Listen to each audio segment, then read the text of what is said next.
Hello, hello. Yes. Sorry, that was actually intentional. We did it to just warm you guys up. So, good morning, everyone. Let's compete with Luktepay one more time. Good morning, everyone. Thank you, thank you. Thank you for everyone for coming from such long distance. And we apologize for ones that we could not manage to give accommodation. We had exceptional level of interest for the summit, which is really great to see for us. My first slide is thank you slide. That's not the last slide. We just wanted to thank all of you for kindly coming and joining the summit.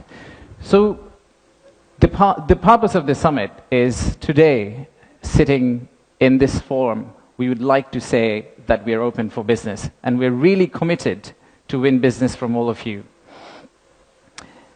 And to do that, we have already thrown Lutfi Siddiqui at you, not literally, but verbally. We'll also throw a Nobel Prize winner at you. We'll do anything to make sure that we win business from you. But first, I would like to take you to future. Let's think about a movie, Back to the Future. Let's go into that set and imagine that we are in 2035. In 2035, how would Bangladesh look like? You'll all be here again. My successor is going to be here presenting. That will be the 10th investment conference for us. And in that conference, we will not be talking about a rising economy, but we'll be talking about a regional manufacturing powerhouse. A country that's connecting east to the west, a bridge that connects Himalayas to Bay of Bengal, a manufacturing hub that is infested by global investors and local investors who are now exporting to the rest of the world. That vision, that imagination is what's driving us today. But it all started actually about 8 months ago. So from the future, let's go back in time to August 5th, 2024. It's a personal story for almost all of us. Unfortunately, I was in Singapore in an investment banking trading room, but my family was here. My wife was on summer holidays. My brother, who came from Cambridge for summer holidays as well, they were all out on street, part of the protest. So at around noon Singapore time, I asked them, what's going on? What's happening in Dhaka? So what they did was they were part of a crowd. They looked forward, they took a selfie. Sorry, not a selfie, a photo what's ahead of them, and they turned back and took another photo of what's behind them. So this first photo was what was ahead of them, and this one was what was behind them. So we need to digest exactly what happened at that time. The young population, the entire youth, was out on street, demanding transparency, demanding opportunity, demanding democracy, demanding freedom of speech. And that's what has brought us here today.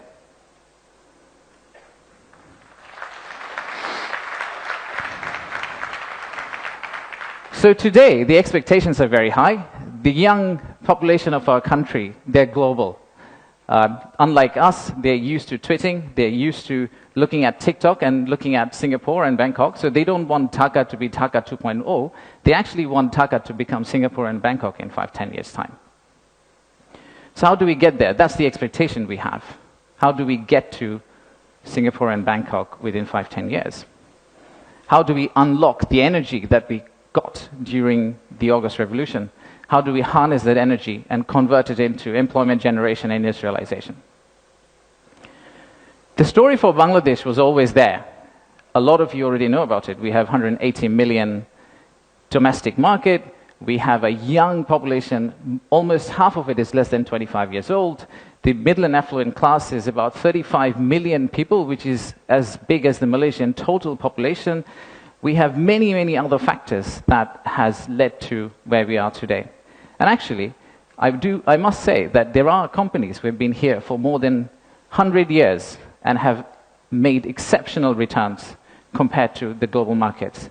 So if you look at some of these companies who have actually operated in Bangladesh for a long, long time, the returns they have got in Bangladesh is actually significantly higher than the global average.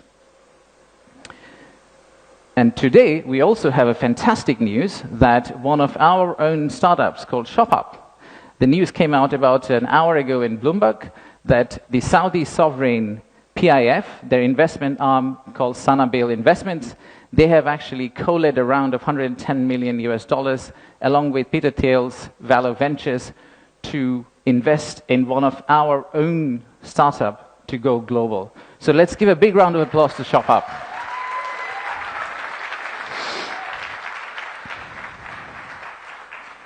So that's today. That's today. So what's tomorrow? How do we go from here to the vision we have for 2035? So this $180 million story, or 180 million people story, is not enough. I think we need to redefine market. We believe the market is actually much larger. When we talk about market, we should be talking about a much larger regional market which you could potentially serve out of Bangladesh. You set up your factory here, you export out to all these markets. At the same time, I would expect these markets to set up their factories and push it back to Bangladesh. Use the ports of Bangladesh and potentially export out to the rest of the world. So the narrative that we've had of why invest in Bangladesh is not really a domestic market 180 million story. It is a regional story and it's a global story. To further strengthen ourselves, we have decided to enhance our port capacity.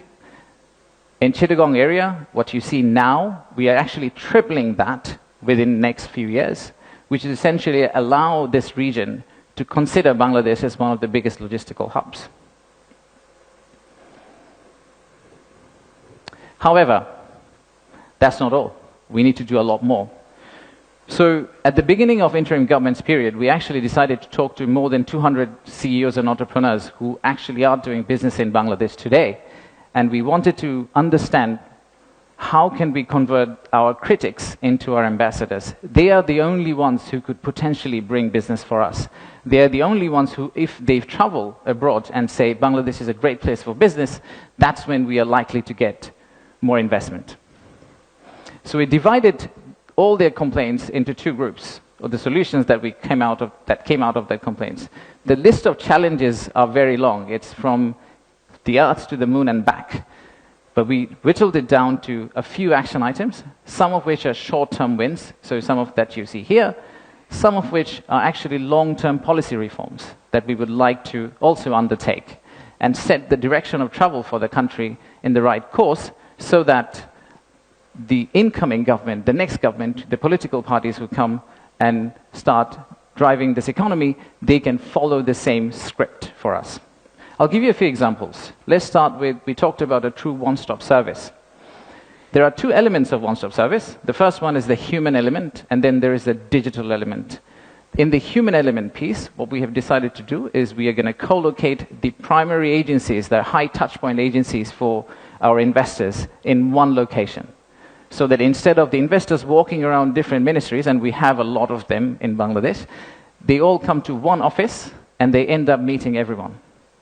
We've also decided, like banks, and I am from banking, I guess that helped, that we are going to set up a relationship management team under BIDA.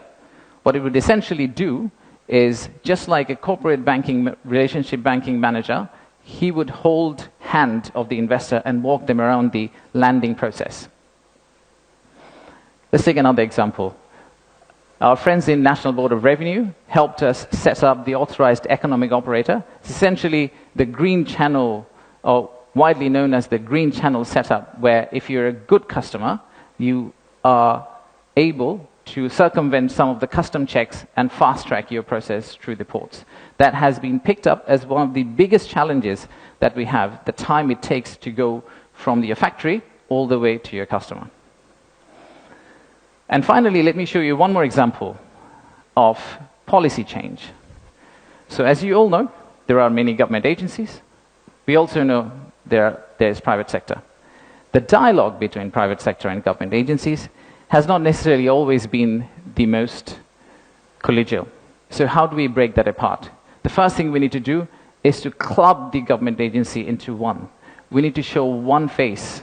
We need to be one outfit for our customers, our investors, and then create a bridge between our private sector and the government of Bangladesh.